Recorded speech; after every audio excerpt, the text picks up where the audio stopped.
नमस्कार, news for nation देख रहे हैं और मैं हूं आपके साथ रंजन सिंह। आपको बता दें कि बीजेपी के प्रदेश अध्यक्ष संजय जायसवाल ने मुख्यमंत्री नीतीश कुमार के ऊपर सवाल खड़े कर दिए हैं।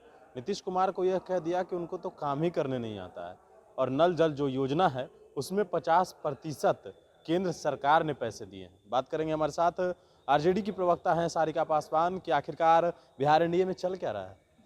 देखिए, मुझे लगता है कि पूरे भारत में ये बिहार का ये पहला ऐसा गठबंधन है जिसमें कि एक गठबंधन दूसरे गठबंधन पे हमेशा ही लानत भेज रहा है। चाहे वो शराबबंदी के कानून हो या अन्य तरह के जितने भी अभी तक जो नीतीश कुमार के जी के द्वारा चलाए गए कार्यक्रम है, उसमें जरूर है कि बीजेपी ने कहीं ना कहीं उनके कार्यकलाप पे उंगली उठाई है। इतना ही नहीं, बीजेपी की जो हमारे यशस्वी प्रधानमंत्री नरेंद्र मोदी जी ने भी मंच पे कहा था, बिहार के मंच पे, कि ये जो जेडीयू वाले हैं, जो नीतीश कुमार जी पे खास करके, ये 56 घोटाले में लिप्त सरकार है। बावजूद इसके उन्होंने गठबंधन किया उसके साथ। और भाई, सरकार में आने के लिए मान लीजिए कि गठबंधन अगर होती है तो भाई विचारधारा का तो मिलना जरूरी है, लेकिन यहाँ विचारधारा जैसी कोई चीज नहीं है, कोई एथिक्स नहीं है इनका। बस कुर्सी इनके लिए ब्रह्म है और कुर्सी पे बैठने के लिए इन्होंने गठबंधन तो कर लिया, लेकिन आपसी मतभेद और इतनी रस्साकसी है कि आज आए दिन कोई ना कोई, चाहे जेडीयू वाले बीजेपी पे प्रहार कर रहे हो या बीजेपी वाले जेडीयू पे प्रहार कर रहे हो। तो आप समझ लीजिए कि बिहार में अगर इतने तरह की परेशानियां, चाहे वो बेरोजगारी हो, चाहे महंगाई हो या अन्य तरह की जो भी दिक्कतें आज बिहार की जनता झेल रही है, वो इस दो झूठे गठबंधन की वजह से ही बिहार जो है आज गर्त में है। सवाल ये है कि आपके नेता तेजस्वी यादव ने कहा कि बेरोजगारी यात्रा निकालेंगे। जेडीयू यही सवाल खड़ा कर रहा है कि जिस गाड़ी से वो बेरोजगारी यात्रा निकालेंगे वो ही गाड़ी दलित का है।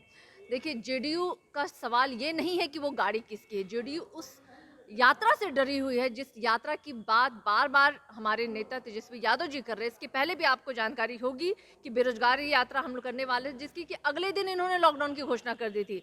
डरे और सहमे हुए लोगों की जो हताश जो प्रक्रिया है, वो बार बार हम देख रहे हैं।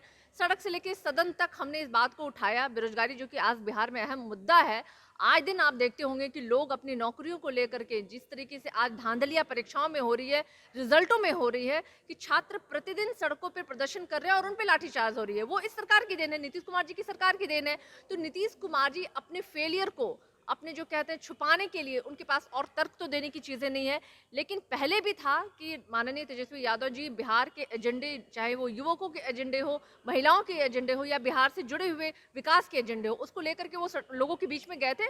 और आज फिर से, चूंकि बिहार में बेरोजगारी एक अहम मुद्दा है, पूरे देश में अगर आप बेरोजगारी का आंकड़ा ले तो उससे जस्ट दुगनी जो है बिहार में वो बेरोजगारी है। तो निश्चित रूप से आने वाले टाइम में बहुत जल्द आप देखेंगे कि हमारे नेता जो है वो बेरोजगार यात्रा शुरू करेंगे और बिहार के तमाम लोगों का समर्थन जो है, खास करके जो युवकों का है, युवाओं का समर्थन जो है, वो माननीय तेजस्वी यादव जी के साथ होगा। एक आखिरी सवाल और अहम सवाल, बिहार में जिस तरीके से राजधानी पटना के गाय घाट में बालिका गृह कांड फिर से दोहराया जा रहा है, क्या कहेंगे। देखिए, मुजफ्फरपुर बालिका गृह कांड का दर्द और उसकी तकलीफ और उसका कलंक जो है बिहार आज तक भोग रहा है। आज भी शर्मसार है बिहार, क्योंकि वो एक बहुत ही शर्मसार करने वाली घटना थी।